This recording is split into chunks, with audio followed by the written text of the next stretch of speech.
Hare Krishna. Recently, I spoke about the message and the package and commented that we're using state-of-the-art technology for recording and broadcasting this message. It's the message that is important, not so much the package. The package is not the important thing. Here's a comment which came from Marian Radanovic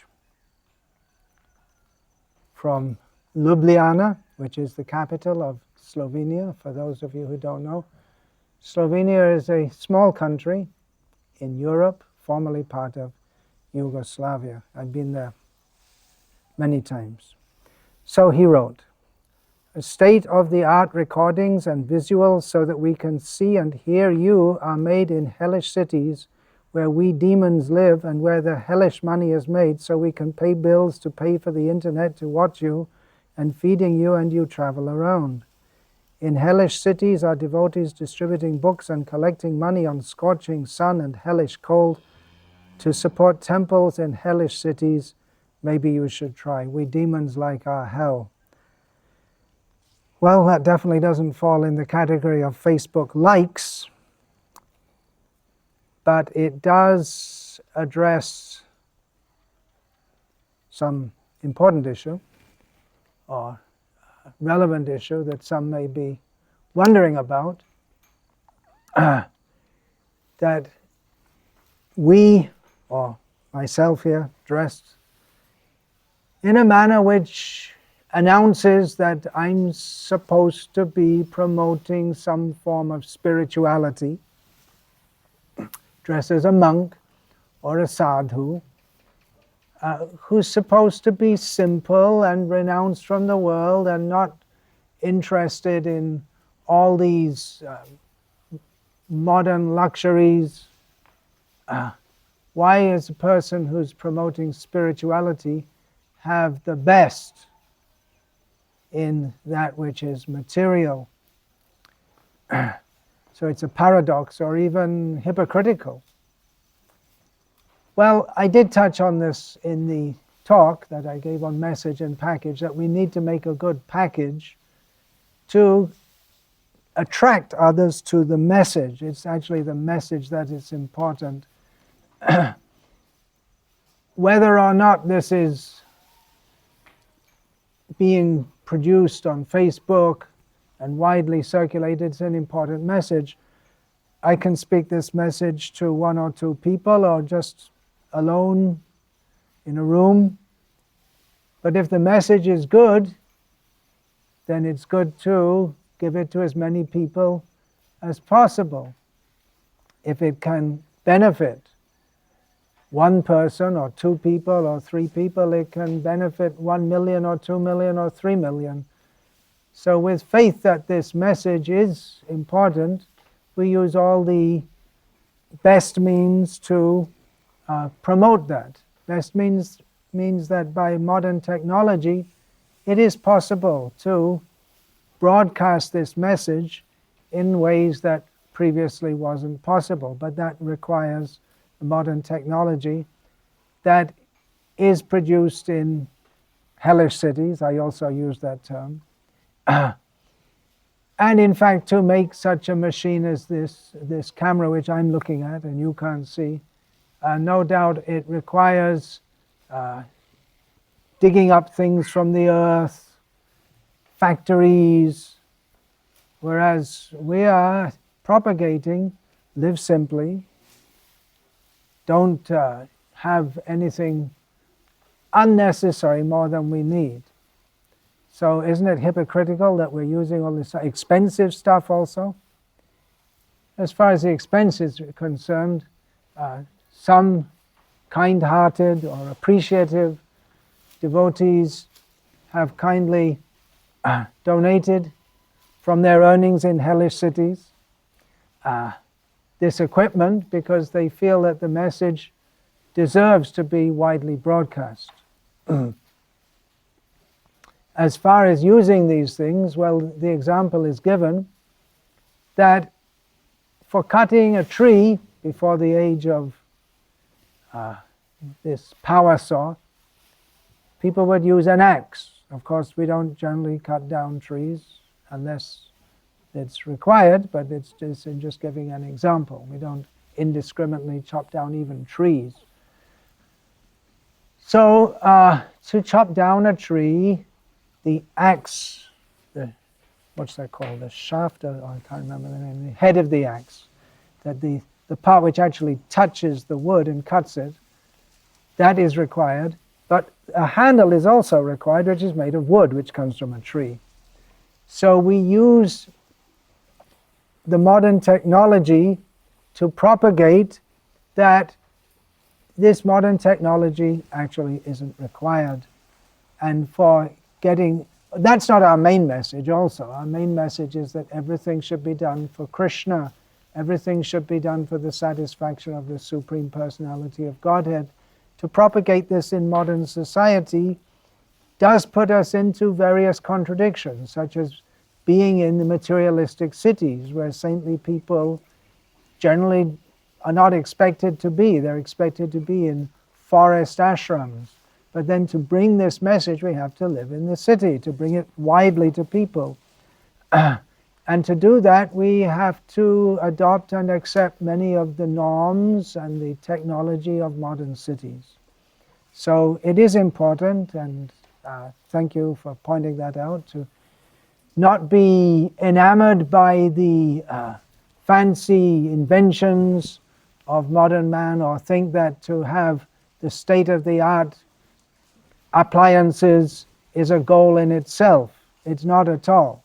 We always have to keep in mind that everything in this world is temporary, but if Krishna has given the intelligence to a person to create such things, then we can certainly use such things in Krishna's service for bringing this important message to us, the important message that human life is meant for God realization, for serving God.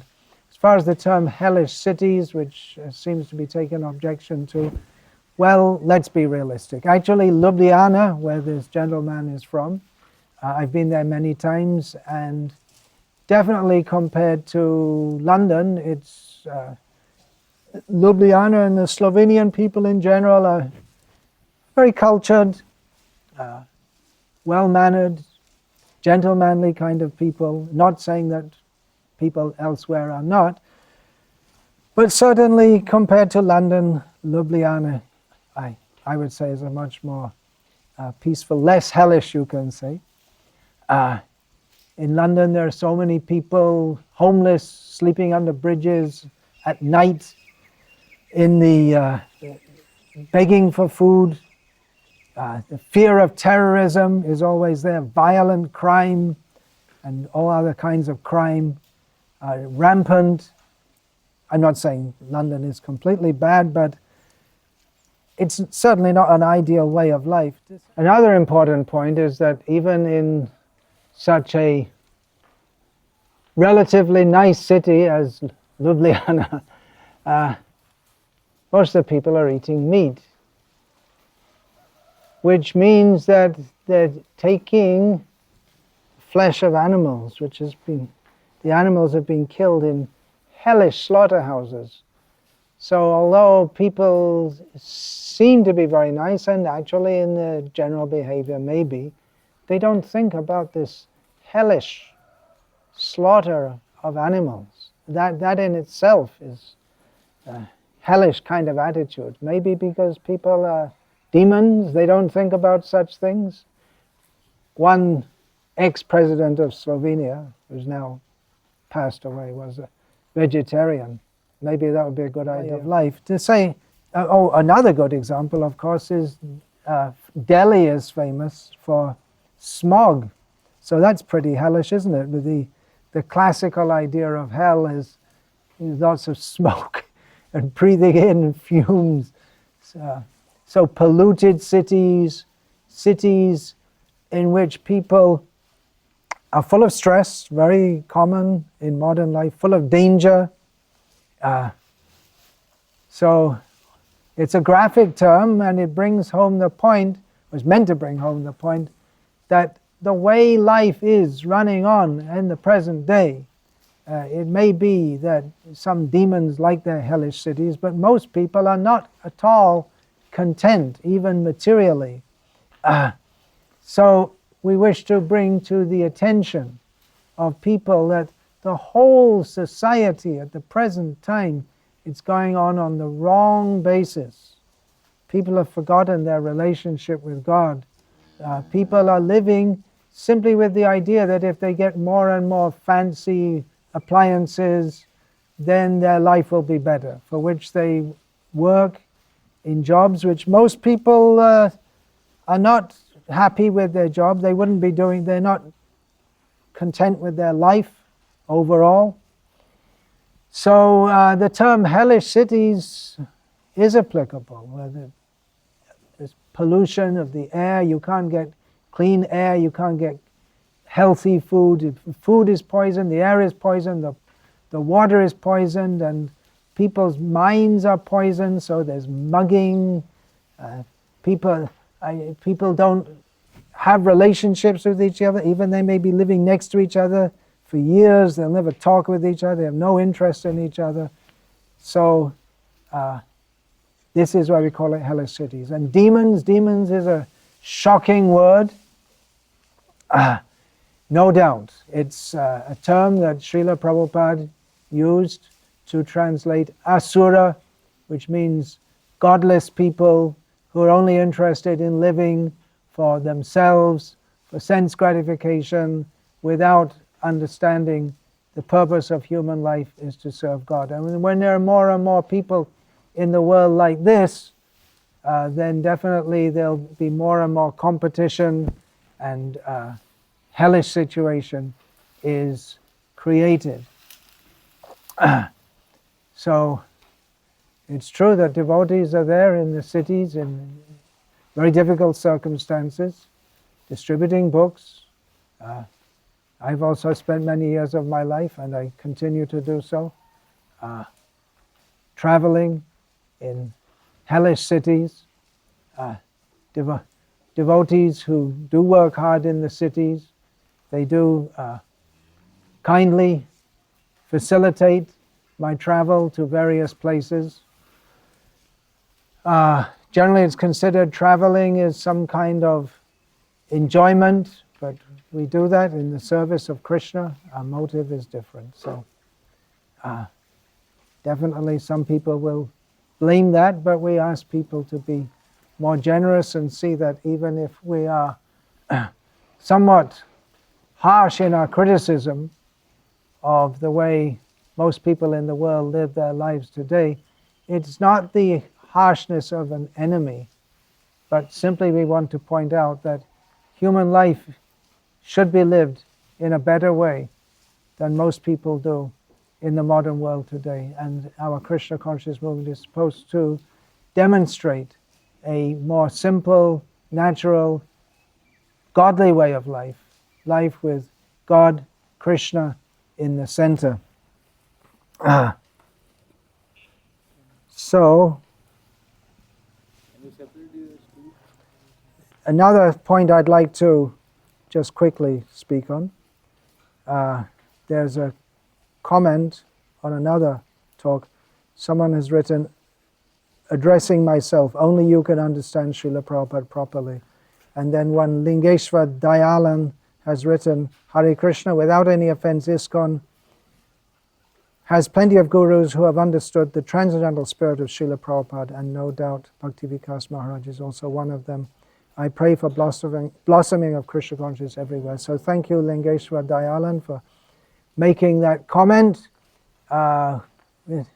Definitely it's true that there are many gurus, spiritual teachers, who can represent the message of Godhead, Srila Prabhupada, and give spiritual knowledge to others. And we certainly don't want to propagate that I am the only one.